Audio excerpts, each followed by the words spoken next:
ఒక్కసారి ఆలోచించి చూడు. నీకు 86,400 రూపాయలు ఇచ్చి ఉన్న పలంగా దాన్ని వృధా చేయకుండా ఖర్చు పెట్టు అని రోజులో చెబితే నువ్వు దాన్ని ఖర్చు చేస్తావా?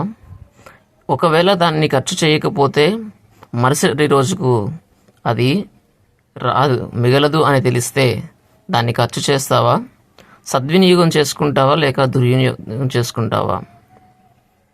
కదా, మనం ఖచ్చితంగా దాన్ని సద్వినియోగం చేసుకోవడానికి ప్రయత్నిస్తాం. అదే 86,400 నిమిషాలు ఒక రోజులో మనకి ఉన్నాయి. ప్రతి నిమిషము కూడా మనకి చాలా చాలా ఇంపార్టెంట్ మిత్రమా. ఈ 86,400 నిమిషాల్లో ఏ ఒక్క నిమిషం వృధా చేసినా మళ్ళీ రేపటికి రాదు. అందుకే ఈరోజు దాన్ని సద్వినియోగం చేసుకోవడానికి ప్రయత్నించండి.